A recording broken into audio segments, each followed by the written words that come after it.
abortion zvinofambiswa sei. So ndodzimwe nyaya dzatainopasiswa. So from today anyone annoyed abortion shall not enter heaven. This is the new commandment I'm giving. I prophet Madungwe sezvakaita Jesu anoti achiti the new commandment I'm giving, achitora those 10 laws achidziisa into the anditika achidziisa into the new laws. Jesu anoti the new law iko it's love. So the new law of the love yatava nayo ku New Testament yaka replace some various laws angari almost 600 and something and 10 commandments anditika zvorevera kuti those laws anditika dzakapinda into two. Kanone love ukwanisa utsinye to your neighbor. Saka those love saka tichibata that law takungoi expanda tichisimbisa. Saka iko zvino aita abortion automatically you will not qualify for heaven, whether the men anenge aripo akonzeresa kana kuti mukadzi amene anenge akonzeresa ipapo. So abortion haibvumidzwi starting now, yakagara isingabvumidzwi but takungoisimbisa killing of the innocent soul, chinhu chakagara chisingabvumidzwi naMwari. Saka what is abortion? Abortion is the killing of an innocent soul. So what is an innocent soul? Zvakafanana murder kuuraya munhu mukuru zvinotori better than to kill the innocent soul, because ukaraya munhu mukuru maybe anenge ane mhosva, anenge ane chitema pauri, anenge ane the black spot, zvinotombori nani but imhosva ndo inonzi murder nditika. But killing of the innocent soul, that's the greatest sin which even the heaven will never forgive you. So to women, please do not practice abortion. To men even do not cause you zvikuti unokomitisa munhu uchitambisa vana vevanhu uchienda panoitwa abortion newe wakaramba mwana wacho uyu akasvika pakunoita uyu akasvika pakunoita abortion neiyeye munhu iyeye anenge iwe unenge uchitorowo nemhosva pamberi paMwari because wakonzeresa. Because tinotarisa kuti chakonzeresa futi zvesaka mese murume nemukadzi panoitwa abortion tinojaja toona kuti who is deserving the judgment. Kana ari murume kana ari mukadzi tinotonga, but iwe mukadzi wabvisa futi unenge urimo mese tinokutongai. First thing, haupindi heaven. Second thing, haukwanisi kuitwa forgiven your sin. Saka the sin of abortion haiyaitwa forgiven hazviri zvaita even to the end. Kana waita it's unforgivable. Saka what is abortion? Because abortion is killing of the innocent soul. Saka alright, bengaitibate because vamwe vazhinji vanozobvunza kuti alright tine zvinhu zvakawandisa zvinenge zvichinzi because vanhu vazhinji vanobvunza yakawanda kuti saka chakati chinomborera zvakati. Saka tinoziva seiko zvino tozoziva zvinotangira papo. Alright, let me explain, let me clarify what heaven is said. Anditika tine vanhu vanoshandisa mapills, tine vanhu vanoshandisa macondoms, tine vanhu vanoshandisa zvinhu zvakawandisa zvekudzivirira mwana nekudzivirira chii. That is not abortion yandiri kutaura, because mapills nana macondoms nezvese zviya it's not anonzi wauraya the innocent soul, because munhu anotanga kubreathe panonzi, because munhu chinotanga nditi mona sezvakaita the egg anditika pane the yolk ndo munoiswa mwana anditika the yolk not the shell iyaya anditika ndo zvakafani sperm. Sperm inongo is just an vessel inoshandiswa. So sperm is the dust inobva kumunhu anditika inoti dust to dust, kana munhu apa ndo body yake inodzokera pasi anditika. Saka ndo inonzi sperm. Then after 6 weeks that sperm yapinzwa into a womb anditika Mwari ndo pavanozobreathe his spirit, ndo panotanga the heartbeat. Chinotanga kugadzirwa it's a heart pamunhu anditika for 6 weeks chinotanga heart anditika yotanga kubhita the heart.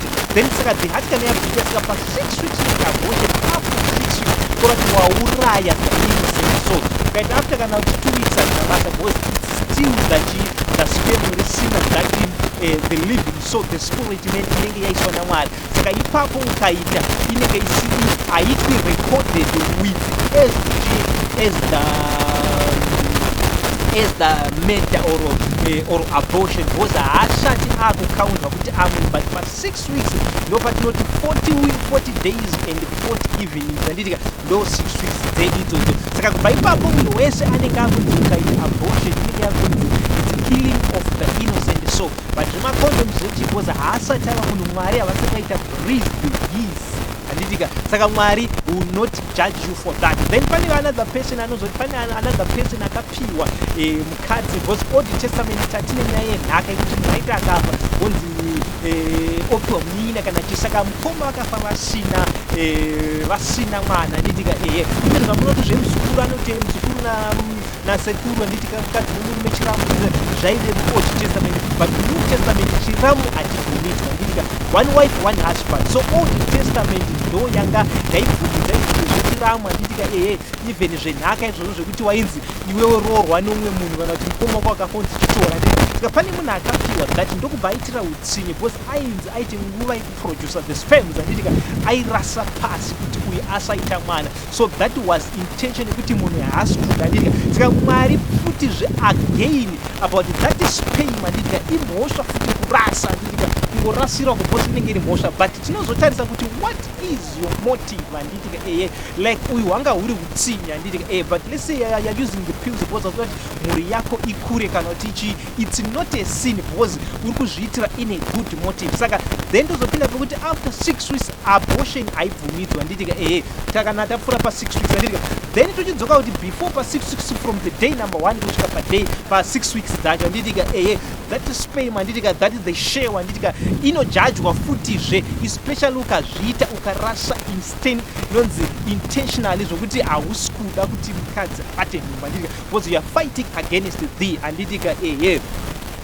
saka ndo zvazvinenge zviri panyaya dzeabortion kuti chii chinombonzi abortion saka then alright ngatibate umwe munhu angona kuzopedzisira kuti alright saka prophet inini ndikaita masturbation haisati paitwa breathe the spirit handitika apo iyo it's masturbation it's a sin because hazvibvumidzwi if you want sex unotsvaga a woman because zvakanzi sex inoitwa between a man and a husband haitwi nemunhu one handitika thats incomplete handitika zvava nemunhu the same tuna mukadzi nemukadzi havabvumidzwi kuroorana because mukadzi haana sperm saka hazvibvumidzwi futi izvozvo saka mukadzi nemukadzi habvumidzwi kuroorana nesa handitika murume nemurume havabvumidzwi masturbation haibvumidzwi whether vakadzi iriko the same toneko zvino varungu vakagadzira zvimabhanana zvinoshandiswa nevakadzi zviya zviyanditika vachiitira nyaya dzemasturbation but masturbation inofall under the wickedness promota zvakaipa saka masturbation haigari yapinda panyaya dzeabortion it's a sin yakazvimirega and haitongodiwi namwari masturbation because kana waona kuti uda mukadzi get married as the bible says Corinthians chapter 7 handitika kana waona kuti you're burning with the passion kuti hauchakwanisi kucontrola nyama yako because chinoita kuti munhu aroore nyama yake yako yaita give into a woman kuti handichakwanisi kurarama sezvakaita Adam handitika ndopaka zvoda mubatsiri saka kana waona mubatsiri is rather for you to marry than to sin ndo zvinotaura Paul handitika it's better for you not to burn with passion handitika but you must get married handitika saka hatibvumidzi zvinhu zvakadaro masturbation it's a sin handitika haibvumidziwi whether yaitwa nemukadzi kana yaitwa nemurume masturbation is a masturbation haibvumidzwi it's a greatest sin isingatodiwi saka abortion ndatsanangura kuti chii chinonzi abortion it's a killing of the innocent soul so it's now a law handitika inoti because alright let me touch Jesu anosvika paanoti handitika kunonzi imimi muri kuti handitika kunonzi kwakune achipa example Jesu vanonzi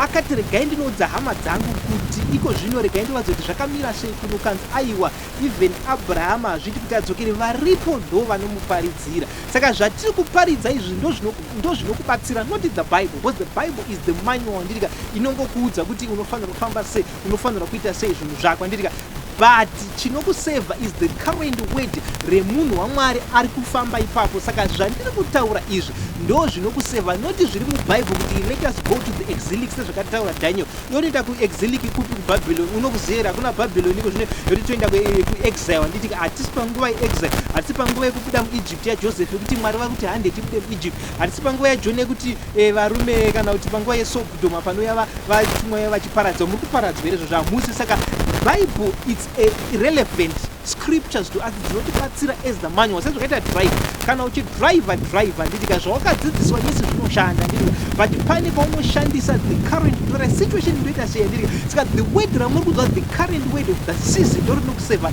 saka the current word of the season ndorokuti no masturbation no abortion zvese zviya mukazviteerera izvozvizvi zvinokupinza idenga but mukasazviteerera futi straight here handitika muchifollowa mitemo yese sezvakaita yanoti ndakafollowa zvese achiudza Jesu handitika ndakafollowa mitemo yese that rich young ruler handitika kanzi naJesu alright kabatirira mitemo yose yaMozisi handitika chienda unopa vasina giving handitika giving ndo yakanzi aite panguva iyoyo ende giving ndo chinhu chakamuseva panguva isika chinokuseva is the current word riri kutaura nemunhu aripo noti akafa hana the current word Daniel the prophet, he was a great prophet, akaprofita zvesu zvenguva yedu, but haana the current word because haapo panyika, and aripo panyika ndi prophet Madungwe ndo vane the current word. Saka even Abraham baba vekutenda ukavaverenga even kana waenda even kuchurch like the likes of the great prophets. I respect William Marion Branham. He was one of the God's general muprofita chaiye,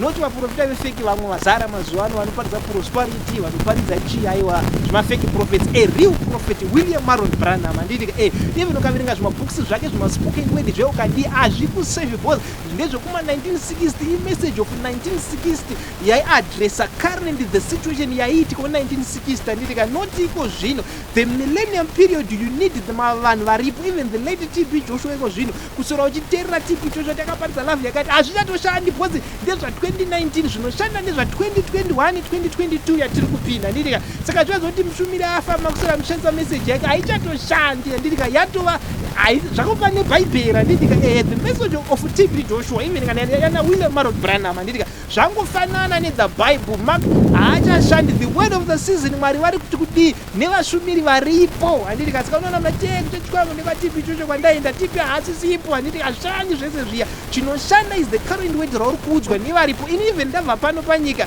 hazvichashandi, zvinoshanda futi ndezvechi vavapo vanenge vaitwa raised by God kutiko zvinoti kuti zvakati, anditika Saka Jesu achidaro, this is the commandment I'm giving you, kuti no abortion. Saka after 6 weeks ndo panojudgwa, then pa spell shame tinoona kuti intention yanga iri yei. Zvavano munhu ari kumwa mapirizi akanditika asoda akaita mhuri yakawanda hapana chakaipa, nditika pakanzi zvaranai muwanda zvicharei kuti munhu 1 ndiye anosadza nyika yose, aiwa iwo kaita 2 wamwe kaita 4 wakaita vanhu 5, anditika zvoreva kuti mese ndokunonzi kuwanda kwacho, anditi iwo kaita 2 moto 4 takumultiply 2 by 2 by 3 by 4 nje, anditika ndokuwanda kwacho. Hazvina kunzi munhu 1 azadze nyika yose, zvaranai muwande, chokuta ndechoti munhu wese aitawo vana vanhu chikuwanda. Saka it's not about panoti wazouraya munhu vanhu amuzivi. This message is not my message. This message was spoken in heaven. Ini ndakateerera prophet Madungwe vakateerera vachinyatsonzwa kuti Mwari vari kuti kudii, maangelic ari kupindura kuti kudii, Jesu ari kupindura kudii. Ndo zvatakadiscussa to the meeting kusvika tapedza our meeting, anditika